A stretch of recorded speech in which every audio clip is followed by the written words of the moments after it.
협력사 특히 이제 하청 노조에서 하청 근로자들은 목소리를 들려줄 수 있는 자리가 많이 없다 보니까 불법 파업이나 굉장히 뭐 강성으로 나가게 되고 그러다 보면 원청기업 입장에서는 노조거나 혹은 근로자들이 좀 강성이거나 표현이 좀 격한 곳은 뭐 거래를 안 한다든지 아무래도 이게 뭐 1, 2년 거래만 하는 것들이 아니기 때문에 장기적인 시야에서 봤을 때는 그런 것들도 어떤 기업 판단의 영역에 들어가 버리면 어떡하나. 단순히 이 기업이 좋은 제품을 우수한 품질을 생산을 하더라도 이런 어떤 여건들, 환경들 자체가 그 원청 기업의 판단 영역에 들어가 버리면 결국은 중소기업들이 또 힘들어지는 또 하나 이유가 될 수도 있겠다라는 생각이 들거든요. 그럼요, 당연하죠. 네, 저는 이렇게 생각합니다. 결국은 이제 노란봉투법이 만약에 통과가 되고 나면 결과적으로 노동조합의 힘이 세지는 건 맞아요.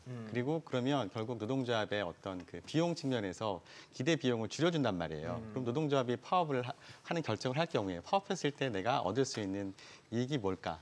기대액이 뭘까? 기대 비용이 뭘까? 비교해서 할 텐데 기대 비용을 낮추면 아무래도 파업을 더 많이 하려고 하는 이유는 생기겠죠.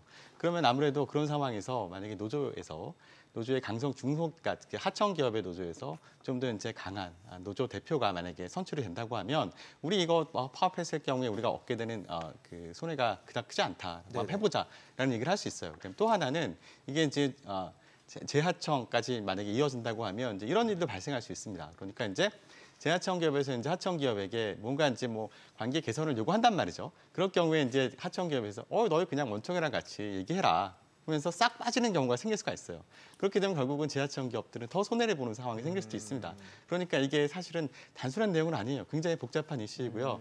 그래서 이 경우에 정말 밸런스를 맞춰주는 게 되게 중요하다. 그런 말씀도 주고 싶습니다. 그러니까 지금 이 법에 의해서 결과적으로 그러면은 노동조합의 권한이 강화되는 만큼 그러면 도대체 기업에는 어떠한 방어 수단을 줄 거냐에 대한 논의도 함께 이루어져야 되고, 그다음에 이제 이 경우에 이제 하청, 재하청, 제재하청 기업들 간의 관계는 또 어떻게 모색해야 될 것이냐에 대한 논의도 같이 이루어져야 되는데 아직은 그렇게까지 이루어지지 않고 지금 포커싱은 지금 이제 이런 소송에 의해서 어떤 손배 소송에 의해서 이제 이 가압류돼서 지금 굉장히 고통받고 있는 근로자들도 분명 있단 말이죠. 그러니까 이분들에게 포커스가 맞춰져 있는 그런 상황이어서. 뭔가 좀 생각을 좀 크게 해야 되는 상황인데 이게 만약 그냥 진행되면 생각하지 못했던 어떤 새로운 비용들이 많이 생길 수도 있겠다라는 좀 우려가 있는 부분입니다. 네. 결국 하나 첨언드리겠습니다. 노조법 이번에 개정되는 노란봉투법의 내용에 사용자 범위 확대 부분이 있습니다. 사용자 범위 확대. 그래서 사용자라고 하는 부분이 물론 해석상 근로기준법상의 그 사용자보다는 넓거든요. 넓음에도 불구하고 이번에는 뭐라고 해놨냐면 근로계약의 당사자가 아니더라도 근로조건에 대하여 실질적으로 지배 결정할 수 있는 자도 사용자다라는 식으로 해서 근로 조건을 결정할 수 있는 자도 사용자가 되는 거예요. 할 수 있다고 된 거죠. 결정하는 것이 아니라. 그래서 이런 것을 보면은 결국은 그 하청 근로자든 아니면 그 소규모 노조의 근로자든 결국 원청 내지는 더 어떤 그 사용자의 지위에 가진 사람한테 교섭을 내지는 어떤 쟁행이든 뭐든 요구할 수 있는 그런 창구가 이제 열리는 그런 어떤 순기능적인 내용도 분명히 들어가 있다 이런 생각입니다. 그리고 조성주 대표님께는 좀 요즘에 좀 뜨거운 이슈 하나 다시 한번 여쭤보도록 하겠습니다. 그 회계공시 제도에 대해서 좀 여쭤보려고 해요. 정부 이제 그런 얘기를 했죠.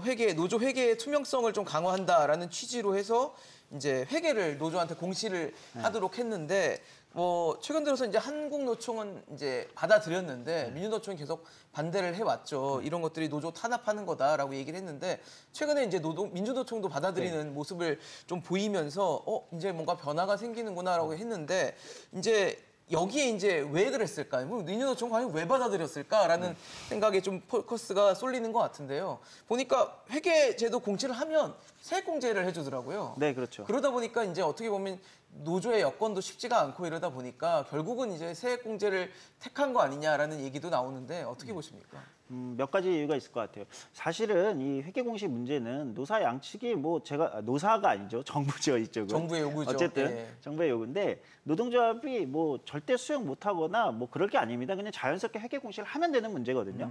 그런데 이제 제가 볼 때는 일종의 정치적 기싸움을 양쪽이 해온 거다 이렇게 보이고요.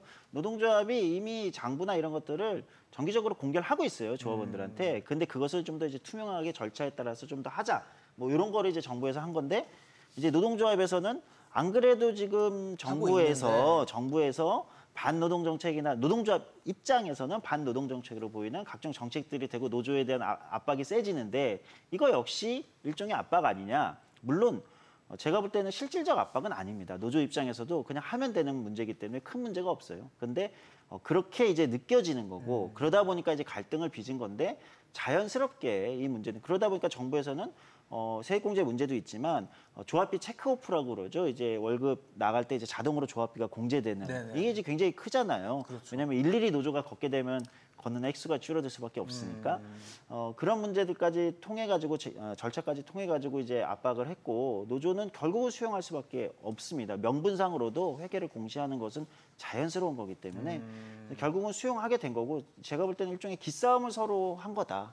근데 이렇게 기싸움을 보입니다. 했다면 네. 뭔가 왜 얻어냈을 때 혹은 네. 뭔가를 이뤄냈을 때 그래도 아 그래 이제 여기까지만 하자라고 결단을 내릴 텐데 사실 세액공제라는 건 원래 있었던 원래 제도였고 있었던 거예요. 그리고 뭔가 노조가 얻어냈다고 할 만한 것이 딱히 보이진 않았거든요. 네, 그래서 제가 아주 솔직하게 좀 쓴소리를 하자면 예. 굳이 왜 이걸 가지고 기싸움까지 했어야 되냐. 아, 힘겨루기를. 네, 왜냐하면 뭐 그렇게 해가지고 얻을 게 따로 있는 것도 아니고 원래 해야 되는 건데 다만 이제 뭐 정리하는데 좀 불편함이 있을지 몰라도 당연히 투명하게 회계를 공시하고 진행하는 것은 당연한 거 아니겠습니까? 저는 오히려 노동조합들이 작은 문제를 너무 크게 이제 만들었다 이렇게 생각되고 다만 저는 정부에도 좀 불만은 있어요. 네네. 솔직히 작은 문제 아니냐. 그러니까 여기서 무슨 어마어마한 불법과 부패와 이런 게 있지 않아요. 실제로는 노동조합 회계에서는 왜냐하면 생각보다 공개가 많이 돼 있고 조합원들이 다 보고 있기 때문에 그 안에서 부패나 이런 게 일어났을 때 이미 문제가 됐습니다. 그렇기 때문에 큰 문제들이 별로 없는데 정부에서는 마치 어마어마한 뭔가 카르텔과 부패가 있는 것처럼 자꾸 얘기하고 노조에서는 크지 않은 문제인데 기싸움으로 크게 하고 그러니까 양쪽이 왜 작은 문제를 가지고 너무 크게 소란스럽게 만든 측면에서 제가 볼 때는 시민들의 실질적인 노동자들의 먹고 사는 문제에 큰 관련이 없는 문제인데 이렇게까지 양쪽이 기싸움을 굳이 했어야 되냐 실익이 없는 문제를 가지고 그런 측면에서 좀 아쉬움이 있습니다. 네.